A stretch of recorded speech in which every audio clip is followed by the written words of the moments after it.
Allô? Bonjour Eric, on est à Tanger. Oui, bonjour. Très bien. On regrette que Vous vous voyez soyez. ma présentation? On vous voit, c'est très bien, c'est parfait. On vous laisse la parole, hein. Et le bonjour à Oui. Tanger, il fait beau. J'espère qu'à Montpellier, il fait beau aussi. Allez, Il fait bonne un peu chance. frais, hein. Très bien. Je vous remercie de m'avoir invité à partager ce moment avec vous. Donc, je suis désolé de ne pas être sur place, mais j'étais engagé par ailleurs à un autre déplacement. Donc, écoutez, je vais essayer de répondre au sujet de type 1, un paysage en constante évolution. Pour les diapositives, c'est bon? Vous les voyez comme il faut?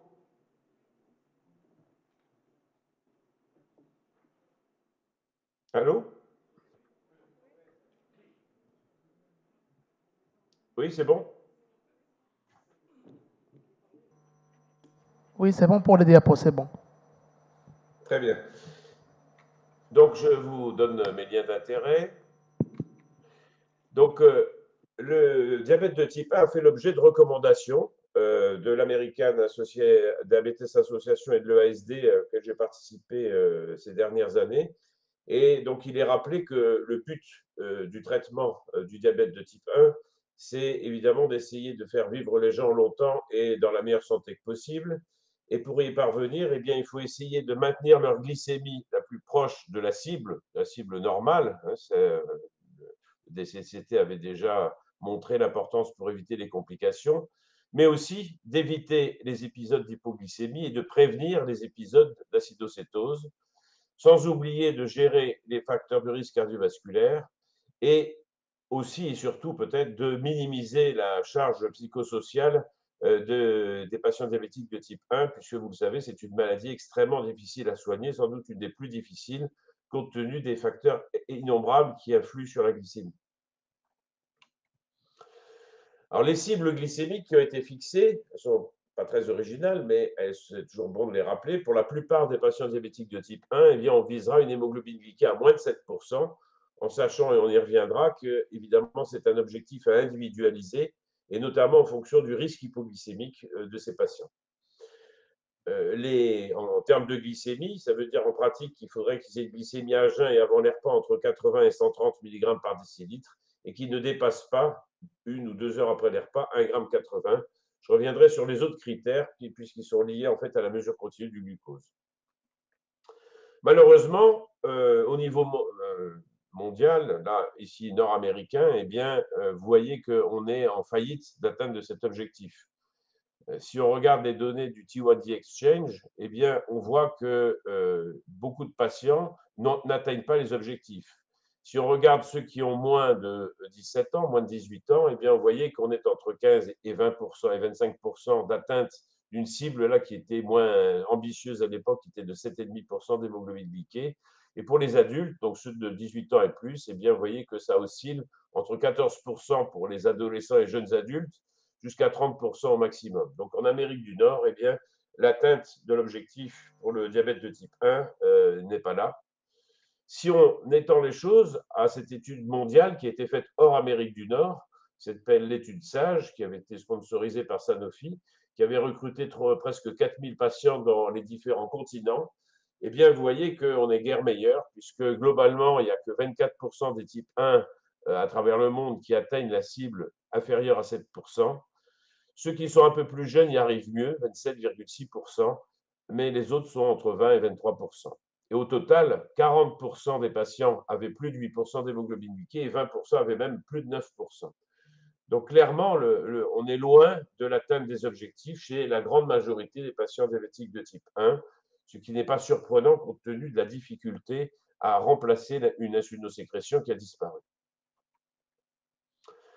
Alors, ce qui a beaucoup changé dans la prise en charge du diabète de type 1, et c'est du passé, mais c'est un passé actif, je dirais, eh bien, c'est l'apparition de la mesure continue du glucose. Effectivement, comment adapter un traitement sur la base de quelques mesures quotidiennes de glycémie, alors que la glycémie change sans cesse, et que si on veut rester sur la route, évidemment, il faut voir la route. C'est comme si vous alliez de Tanger à Rabat en voiture, mais que vous avez de temps en temps seulement le droit de regarder à travers le pare-brise. C'est sûr que vous ne resterez pas longtemps sur la route. Et donc, la mesure continue du glucose, c'est un peu pareil pour le diabète. C'est-à-dire que ça met au patient à disposition une connaissance sur sa glycémie, soit volontaire et intermittente s'il scanne un capteur de glucose, soit de façon permanente sur son smartphone ou sur son Apple Watch. Donc, il va pouvoir voir en permanence quel est son niveau glycémique et la tendance évolutive. Et à partir de là, eh bien, il va pouvoir prendre des décisions concernant son traitement. Alors, je vous montre là une frise évolutive depuis les premiers systèmes qui étaient rétrospectifs jusqu'au système actuel qui permettent aux patients, effectivement, pendant 10 à 15 jours, de connaître leur glycémie en permanence et la tendance évolutive. En plus, il y a des alertes que peuvent fixer les patients avec leur médecin, alerte de risque hypoglycémique, alerte d'hyperglycémie. Alors, qu'a apporté la mesure continue du glucose? Eh bien, d'abord, ce que ne montrait pas l'hémoglobine glyquée, c'est les hypoglycémies. Là, vous avez volontairement deux exemples de patients qui ont une très bonne hémoglobine glyquée, 6, 9 ou 7, et vous voyez que celui de gauche, eh bien, il ne fait jamais d'hypoglycémie, par contre, celui de droite, il en fait. Et donc, évidemment, quand on va adapter une insulothérapie, c'est un élément qui est essentiel de savoir si on atteint ce résultat avec ou sans hypoglycémie. Et la mesure continue du glucose a permis de découvrir que beaucoup de patients diabétiques de type 1 faisaient des hypoglycémies sans le savoir, notamment la nuit. Et évidemment, ça a complètement fait réviser les modalités thérapeutiques, les modalités d'éducation thérapeutique et les choix thérapeutiques. Le deuxième élément important qui est cher à Louis Monnier, c'est la variabilité. Effectivement, quand on a quelques glycémies par jour et une hémoglobine glyquée, on n'a pas de notion précise du contrôle glycémique, alors que lorsqu'on a une mesure continue, eh bien, vous voyez combien un patient peut avoir de variations de sa glycémie dans la journée, mais aussi d'un jour à l'autre, et qu'on peut améliorer son hémoglobine glyquée, comme ce patient qui passe de 9,4 à 7,5, sans pour cela améliorer sa variabilité. Et c'est même une variabilité encore plus pernicieuse puisqu'elle entraîne des hypoglycémies qu'il n'avait pas antérieurement. Donc la mesure continue du glucose, c'est un véritable tournant dans la prise en charge du diabète de type 1 puisque ça permet de connaître la glycémie en permanence et ses travers, notamment vers les hypoglycémies et la grande variabilité. Beaucoup de patients disent, vous savez, mon hémoglobine glyquée n'est pas mauvaise, mais en fait, je suis très mal équilibré parce qu'en fait, il y a cette variabilité qu'ils voient, mais aussi qu'ils ressentent au quotidien. Si bien que dans les recommandations actuelles, eh bien, la mesure continue du glucose, c'est le standard, c'est la référence pour la prise en charge des patients diabétiques de type 1. L'hémoglobine glyquée, c'est un index global qui permet de savoir, notamment en termes de complications, quel est le risque. Mais la mesure continue du glucose, c'est ce qui va permettre aux patients et à nous, qui sommes ses conseillers techniques, de savoir quelle insulothérapie choisir et comment l'adapter. Évidemment, il y a des facteurs de coût sur lesquels on reviendra. Il y a des facteurs de choix et certains patients qui ne veulent pas connaître leur glycémie, mais qui veulent l'avoir à disposition. Donc, le système qui sera choisi, ça dépendra du coût, de ce qui est remboursé et des préférences du patient. À partir de là, on a pu introduire des données nouvelles de référence, c'est-à-dire puisqu'on a des données en permanence, eh bien, on va pouvoir définir quels sont les objectifs et on va vouloir pour la plupart des patients diabétiques de type 1 et de type 2 d'ailleurs, qu'ils passent au moins 70% du temps avec une glycémie dans une fourchette proche de la norme qui a été définie entre 70 et 180 mg par décilitre. On veut aussi qu'ils passent moins de 4% du temps en dessous de 0,70 g par litre et dans ces moins de 4%, et qu'il y ait moins de 1% en dessous de 0,54 g par litre. Ceux qui sont plus fragiles, plus âgés, compliqués, on sera moins exigeant, on visera qu'ils passent 50% dans la cible normale et surtout qu'ils ne fassent pas d'hypoglycémie. Et puis, il y a des critères aussi pour les grossesses qui sont d'ailleurs moins solides que les autres références. Ce qui est important, c'est qu'à chaque fois que le patient va pouvoir gagner 5% dans la cible, eh bien, on estimera que c'est un bénéfice cliniquement significatif. Alors, il y a une certaine corrélation entre cette cible 70-180 mg par décilitre et l'hémoglobine glyquée. Lorsqu'on dit 70%, vous voyez qu'en fait, ça veut dire une hémoglobine glyquée en moyenne aux alentours de 6,7%, donc proche de 7%. Donc, ce n'est pas complètement imperméable, mais on voit que la connaissance du temps dans la cible, du temps en dessous de la cible, va apporter de la précision sur l'information concernant l'équilibre du patient et évidemment pour les conseils qu'on va lui donner. C'est important de souligner aussi qu'on a redéfini les hypoglycémies chez les patients diabétiques de type 1. En fait, on parle à partir de 0,70 g par litre d'alerte hypoglycémique.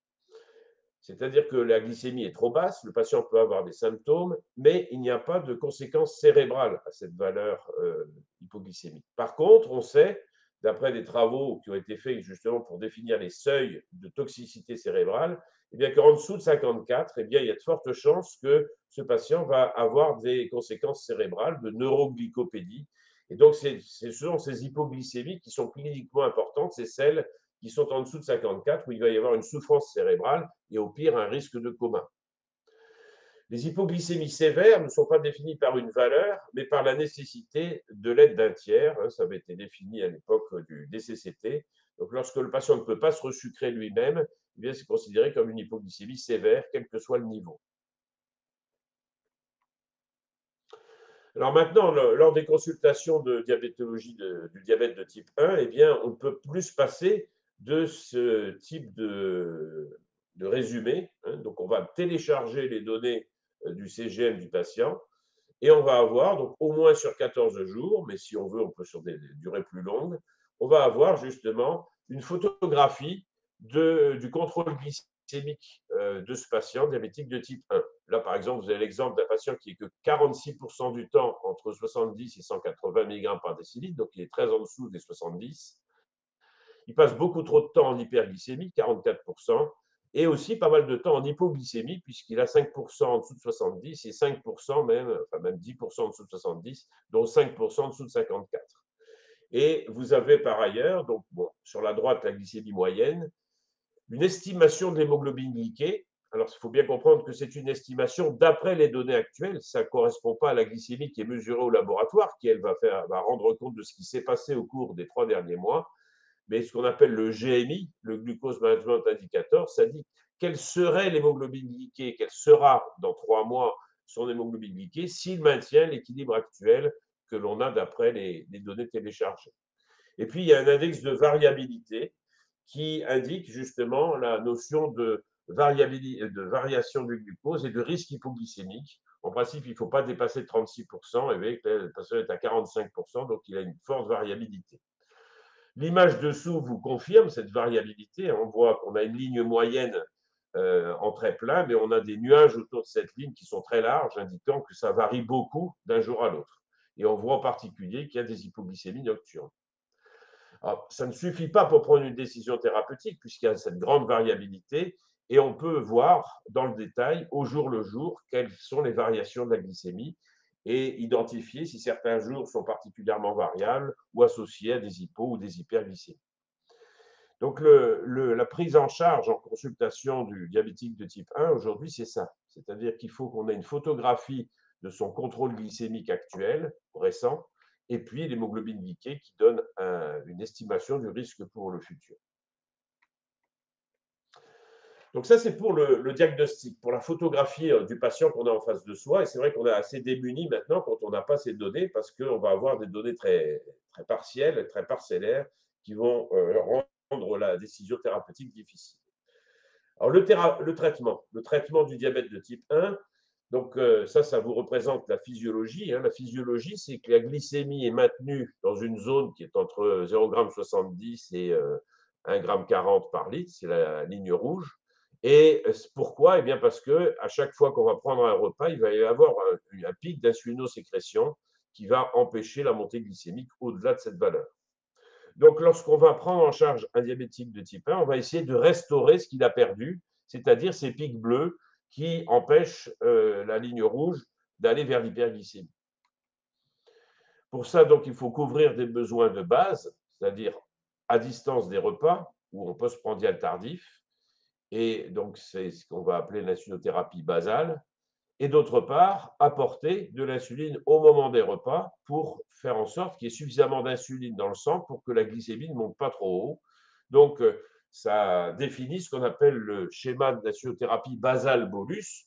Donc, maintenant, c'est une référence dans le diabète de type 1. Effectivement, si vous vous rappelez autrefois les mélanges qu'on faisait de rapide et d'insuline lente, on voit mal comment ça peut reproduire la physiologie. C'était peut-être commode parce qu'on ne faisait pas beaucoup de piqûres, mais c'était très loin de ce que fait la nature, et les objectifs et les résultats d'ailleurs n'étaient pas à la hauteur. Il y avait notamment beaucoup d'hypoglycémie pour obtenir des glycémies pas trop hautes. Donc le schéma thérapeutique de référence pour le type 1, ça, c'est le basal bolus. Donc soit, on va le voir, soit par multi-injection, soit par une pompe. Donc par des injections, ça veut dire qu'on va injecter un analogue de l'insuline d'action prolongée qui va durer 24 heures, qu'on fait en général le soir, mais qui peut se faire le matin aussi, et qui va donc assurer les besoins si le patient ne mange pas, c'est-à-dire les besoins de base, l'insuline pour vivre. Et au moment des repas, le patient va s'injecter une insuline d'action rapide. Donc maintenant, ce sont des analogues d'action rapide de l'insuline qui vont donc permettre d'éviter la montée glycémique. Mais on va voir qu'il y a encore pas mal de limites à la parfaite reproduction de la physiologie avec ces analogues rapides. Ce qu'on sait, c'est que si on combine les analogues longs et les analogues rapides, eh bien, on améliore l'hémoglobine glyquée et on réduit en même temps les hypoglycémies, ce qui est le challenge lorsqu'on prend un type 1. On veut qu'il s'approche de la norme en termes d'hémoglobine glyquée, mais on ne veut pas qu'il fasse trop d'hypoglycémie.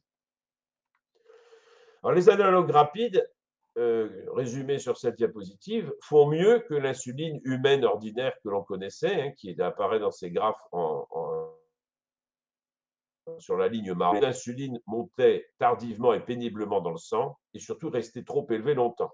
Si on regarde les trois analogues actuellement disponibles, en violet la Lispro, en orange l'Aspart, en vert la glulisine, vous voyez que le pic d'insuline est beaucoup plus rapide et ce pic disparaît ensuite, ce qui fait que, a priori, on va pouvoir approcher donc des taux d'insuline plus proches de la physiologie lorsque on va prendre un repas. Néanmoins, c'est quand même trop lent. Et lorsque on s'intéresse à la variation glycémique qui suit l'injection d'un analogue, comme dans cette étude ici, eh bien, on voit que pour que le patient reste dans l'intervalle cible, c'est-à-dire ne dépasse pas 1,80 g par litre en postprandial, eh bien, en fait, il faut faire l'injection 15 minutes avant, parce que même si ce sont des analogues d'action rapide, ils ne sont pas si rapides que ça, et donc il faut qu'il y ait une imprégnation insulinique préprandiale pour que la glycémie soit contrôlée. Si on le fait juste avant le repas, c'est pas assez, on fait une hyperglycémie postprandiale. Si on le fait trop tardivement aussi, et si on le fait après le repas, là, c'est pas représenté sur la figure, mais c'est malheureusement une pratique courante. Il y a beaucoup de patients qui font leurs insulines rapides après les repas. Eh bien, ça va entraîner une grande hyperglycémie postprandiale et une hypoglycémie secondaire.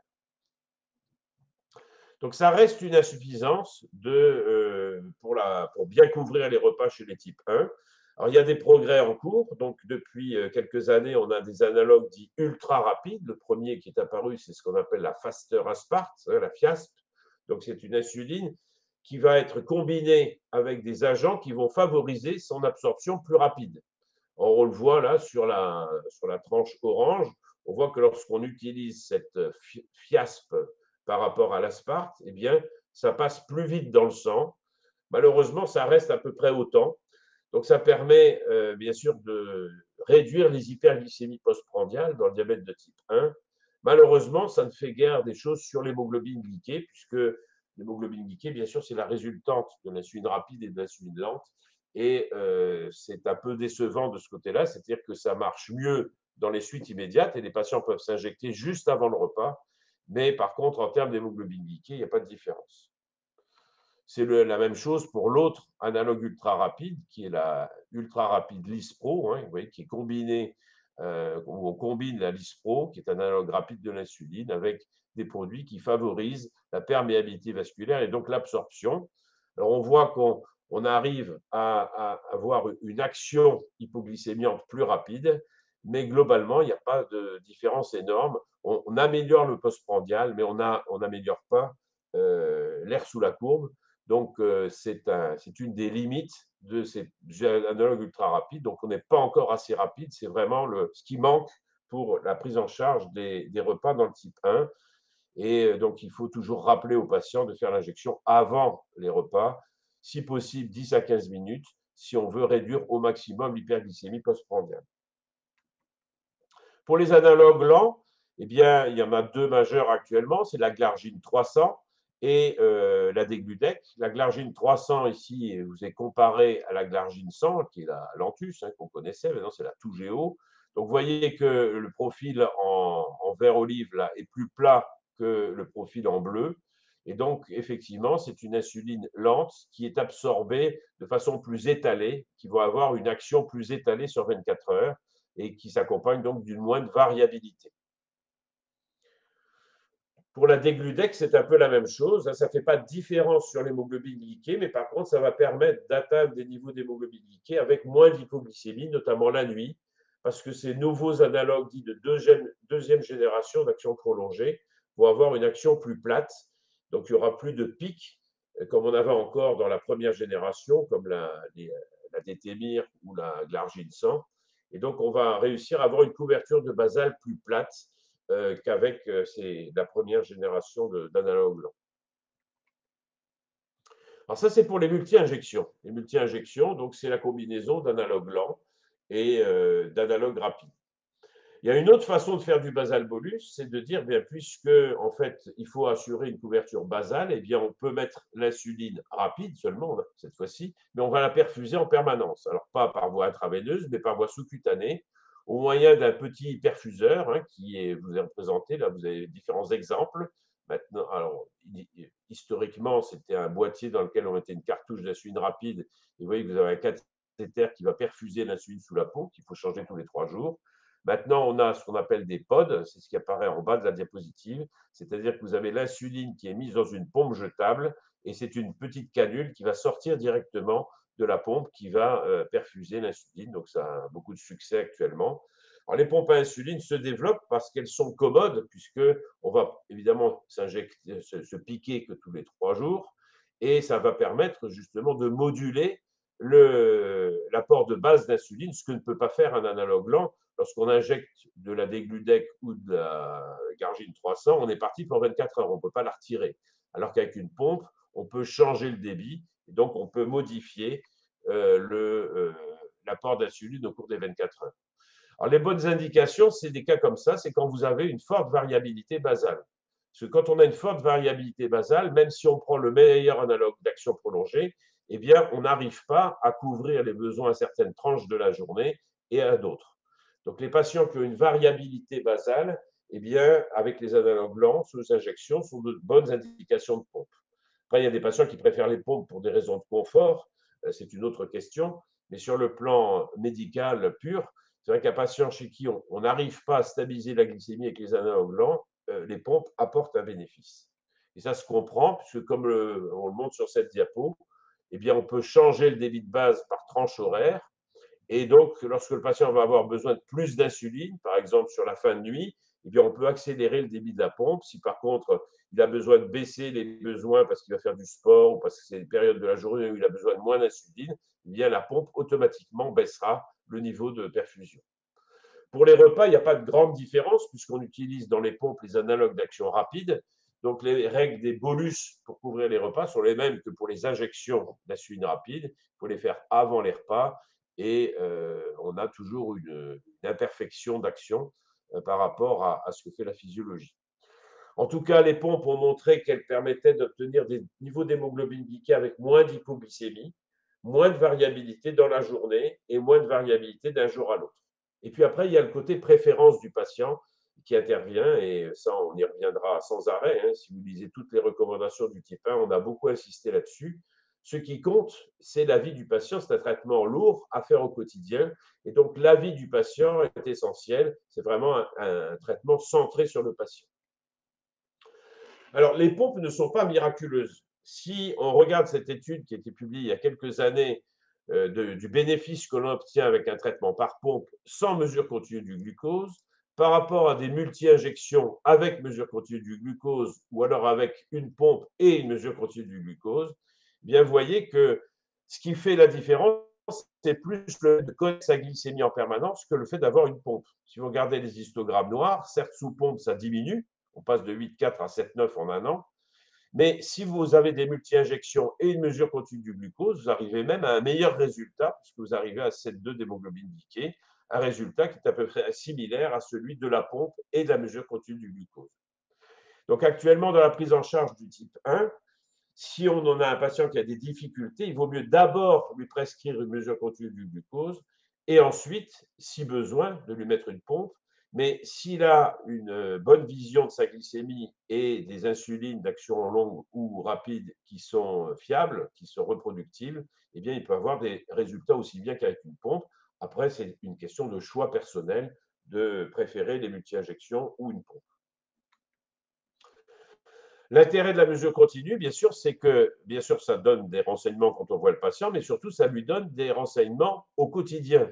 C'est-à-dire que le patient, il va connaître sa glycémie et la tendance. Est-ce qu'il est bien dans la cible et ça monte ou ça descend ou c'est stable? Et donc, ça a permis de réviser l'éducation thérapeutique, c'est-à-dire qu'au patient, on lui apprend à interpréter les données de sa mesure continue du glucose. S'il est stable et dans la cible, eh bien, il n'y a rien à faire. Mais par contre, s'il est dans la cible, mais que c'est en train de baisser ou de monter, eh il faudra soit qu'il se resucre de manière anticipée, soit qu'il apporte de l'insuline de manière complémentaire, un type de correction. Donc, ça permet d'anticiper, d'être proactif dans l'adaptation de l'insulothérapie. Donc, ce tableau qui a été publié il y a quelques années résume un peu les choses. Un patient qui a une mesure continue du glucose peut anticiper et réduire donc la fréquence des hypos et des hyperglycémies. Alors, évidemment, l'idéal, ce serait que la glycémie gouverne directement la perfusion d'insuline. Et c'est ce qu'on appelle donc l'insulothérapie automatisée, c'est-à-dire cette fois-ci, au lieu de donner l'information au patient et de lui laisser prendre la décision avec toute la charge que ça représente, eh bien, est-ce qu'on ne peut pas prendre les données glycémiques et les faire digérer en quelque sorte par une formule mathématique qui va dire à la pompe quelle quantité d'insuline il faut administrer? Alors, c'est compliqué, évidemment, et donc c'est une démarche étape par étape qui fait qu'au fur et à mesure des années, eh bien, on est parti de mesures continues du glucose qui arrêtaient la pompe en cas d'hypoglycémie, puis en cas de prédiction d'hypoglycémie, et puis maintenant qui corrige les hypos et les hyper, qui les préviennent. Alors, les premiers résultats, vous voyez, c'était l'idée d'arrêter la pompe lorsque la mesure continue du glucose atteignait un certain seuil. Donc, c'est bien, puisque ça permet effectivement de réduire la durée et la profondeur des hypoglycémies. Ça ne les supprime pas, puisque l'algorithme va arrêter la pompe lorsque ça franchit un certain seuil. Donc, il faut mettre un seuil pas trop bas, évidemment, parce que comme la mesure continue du glucose a du retard, puisque c'est une mesure interstitielle, si on met un seuil trop bas, le patient il sait déjà qu'il est en hypoglycémie quand ça s'arrête. Puisque l'arrêt au seuil est un peu gêné par cette latence de la mesure continue du glucose, eh bien, des algorithmes prédictifs ont été développés, c'est-à-dire que lorsqu'on a une tendance à la baisse et qu'on sait que dans la demi-heure, le patient va franchir le seuil d'hypoglycémie, eh bien, on peut arrêter la pompe ou réduire son débit de façon anticipée. Et ce sont les systèmes actuels donc, qui sont pompe à insuline couplée à un capteur avec arrêt en cas de prédiction d'hypoglycémie. Et ça permet effectivement, notamment la nuit, d'éviter les hypoglycémies nocturnes. Alors, c'est particulièrement important en pédiatrie. Les enfants sont très sujets aux hypoglycémies nocturnes. Et on voit dans cette étude qu'effectivement, la courbe noire, là où on a utilisé ce système par rapport à une courbe grise où on avait une pompe et un capteur sans cet algorithme, eh bien, on réduit la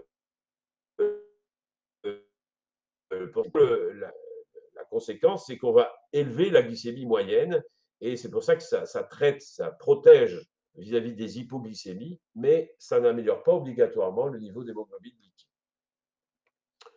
Pour améliorer l'hémoglobine glyquée et réduire le risque hypoglycémique, eh bien, il faut une boucle fermée complète, c'est-à-dire que la mesure continue du glucose est traitée par un algorithme de contrôle qui va moduler le débit de la pompe en l'accélérant en cas d'hyperglycémie ou en l'arrêtant en cas d'hypoglycémie. C'est ce qu'on appelle vulgairement le pancréas artificiel. On verra que ce n'est pas complètement automatisé, mais en tout cas, pour programmer l'insuline de base, pour contrôler l'insuline de base, eh bien, ça marche.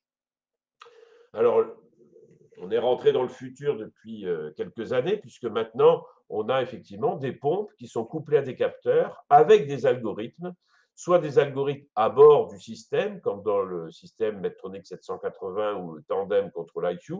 Vous avez un capteur qui mesure en continu la glycémie, qui envoie l'information à la pompe, et dans la pompe, il y a un algorithme qui calcule justement le risque d'hyper et d'hypo et qui va moduler le débit de la pompe automatiquement. Donc, c'est une insulothérapie automatisée, mono-hormonale, puisque là, on ne perfuse que de l'insuline, et qui va permettre donc d'optimiser le contrôle glycémique et surtout de soulager le patient qui n'a pas à prendre des décisions sans arrêt pour savoir s'il doit se resucrer, s'il doit modifier, s'il doit se faire une injection complémentaire, puisque la correction va se faire automatiquement.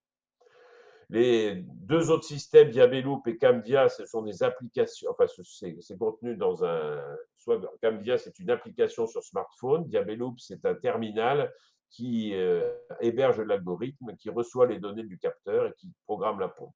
Et puis, ce qui va arriver très prochainement, c'est l'Omnipod 5, donc c'est cette pompe patch dont je vous parlais tout à l'heure, qui peut être gouvernée, pilotée par une mesure continue du glucose. Et il y a un lecteur associé, évidemment, puisque sur le pod, il n'y a pas d'écran, pour savoir où on est. Et puis pour les repas, puisque ces systèmes ne sont pas automatisés pour les repas. Pour les repas, il faut que les patients annoncent les glucides qu'ils vont consommer. Et à ce moment-là, le calculateur va dire quelle est la quantité d'insuline qu'ils doivent faire par rapport aux glucides qu'ils vont consommer. Et puis, quelle est l'insuline de base qui est active. Et donc c'est des systèmes qui sont dits hybrides, c'est-à-dire que c'est automatique pour le basal, mais pour les repas, il faut que les patients sachent compter les glucides et les annoncent. La même chose pour l'activité physique. On me dirait pourquoi ce n'est pas complètement automatique, mais c'est essentiellement parce qu'on perfuse l'insuline sous la peau. Et quand on perfuse l'insuline sous la peau, on n'a pas l'action immédiate. Comme on n'a pas l'action immédiate, eh bien, il faut anticiper en annonçant.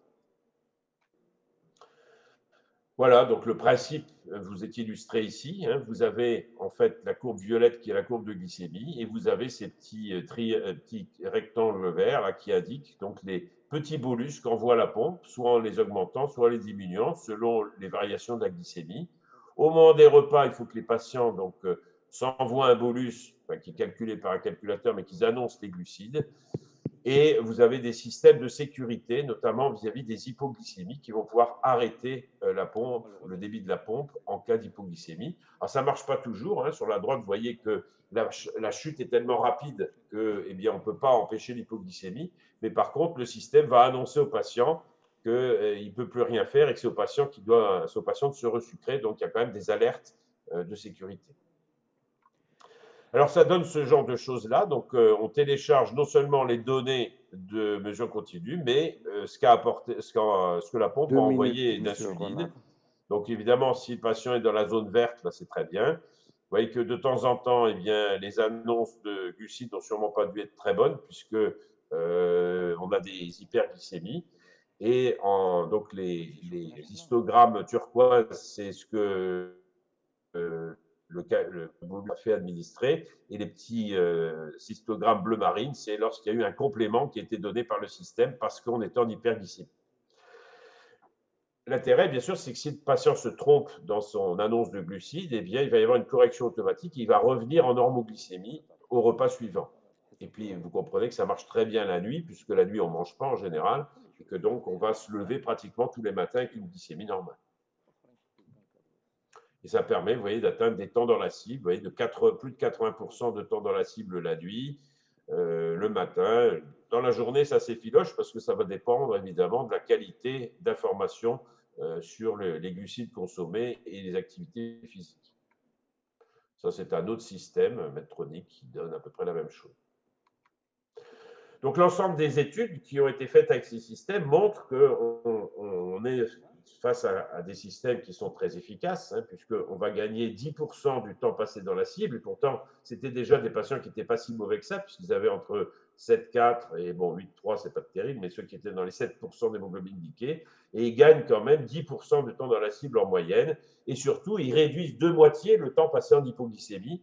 Donc, c'est l'anti-DCCT. Dans le DCCT, quand on visait la normoglycémie, on augmentait les hypoglycémies.